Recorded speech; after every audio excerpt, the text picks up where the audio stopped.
नमस्कार. मी प्राध्यापक अप्पासाहेब खोत. अप्पासाहेब खोत ऑफिशियल या यूट्यूब चॅनलवरून आपल्याशी संपर्क साधत आहे.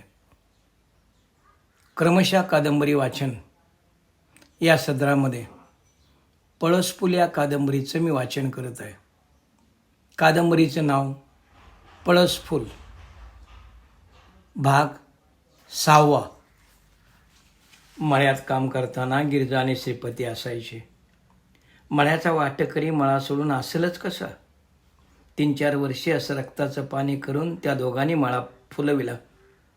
विहीर, मोटर पंप, पाईपलाईन या सगळ्यांचं कर्ज थकलं होतं. कर्जाच्या थकबाकीच्या नोटिसा सारख्या येत होत्या. गेल्या वर्षी आणि या वर्षीच्या ऊसाच्या बिलातून आणि शेंगाच्या पट्टीतून सगळं कर्ज भागविलं. बँकेत घाण ठेवलेलं अक्कूचं दागिनं सोडून आणलं. गिरजा आणि श्रीपती मळ्यात राबत होती. कामधंदा करताना कधी लागली सवरली तर 4-6 माणसं बाहेरची रोजगारानं घ्यायची. आडीनडीला अक्कवाने असायचीच.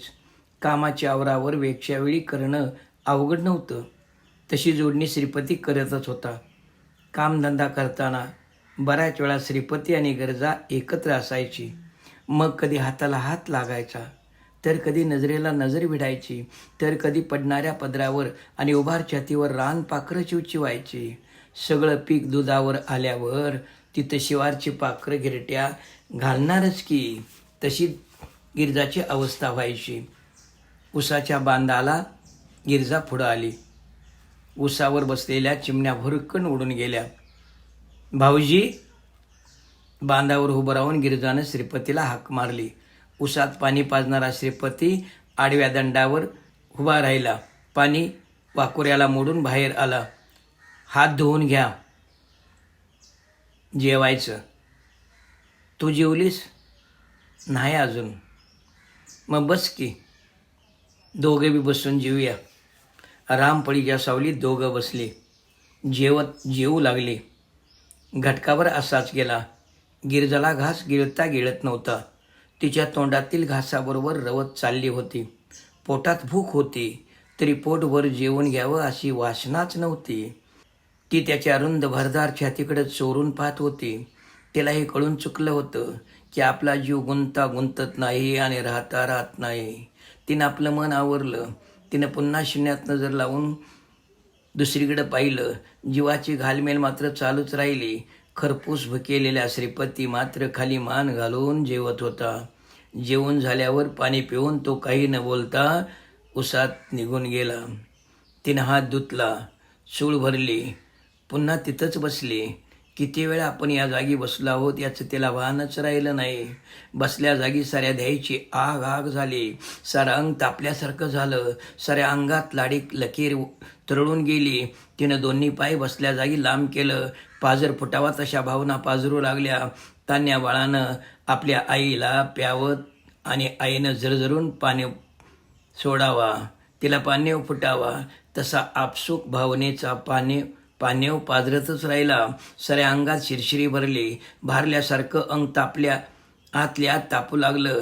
लाडीक स्पर्शानं हळूहळू ती गोंजरत गेली. अवघडलेली कळ साऱ्या अंगात शिरली. तुंबलेल्या पाटातील पाणी जोराच्या लोंड्यानं खळाळून वाहत राहावं तसं अगदी तिचं झालं. बसल्या जागी ती सोसवताना सोसणारी आणि आवरताना आवरणारी भावनेची कोंडी आवरू पाहत होती. तिनं आपलाच हात आपल्या अंगावरून फिरविला. गुळणी बाहेर पडणाऱ्या पाण्यानं तास ओलांडावं तसं तिचं झालं. अलीकडं ती बाहेर अशी होऊन 5-6 दिवस झाले की अशीच तिच्या भावनेची कोंडी व्हायची.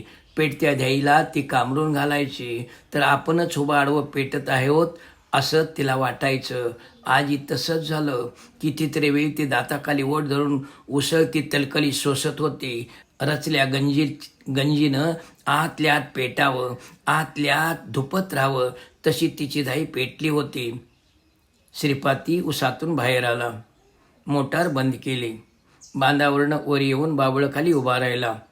त्यानं रामपळीखाली पाहिलं. गिरजा झाडाखाली बसली होती. वैने, वर छपराकडे इतिहास नवं. त्याच्या हाकेनं तिची तंद्री भंग पावली. ती सावरता सावरली. कोरडं पडलेल्या तोंडातून शब्द फुटत नव्हता, तरी ती कसं तरी म्हणाली, तुम्ही व्हा पुढं, मी येतो मागणं. श्रीपती पाठमोरा झाला आणि गिरिजानं लांबवलेलं पाय अंगाजवळ दुमडून घेतलं. न कळत डावा हात पाताच्या आत गेला. खोंगावर पातळ बसल्या जागी ओलं चिंब झालं होतं. काळीच सरकलं. पळणारं मन दावं लावून बांधलं तरी ते बारक्या कडदातीत जनावरासारखं दवासण्यात तोडतच होतं. अगदी तसं तिचं झालं. फडाफडा तिनं आपल्या तोंडात मारून घेतलं. अंगावर चापकाचा मारा बसावा आणि उंडळण्या बैलानं दावणीला गपगुमान यावं तसं मन तिनं आवरलं.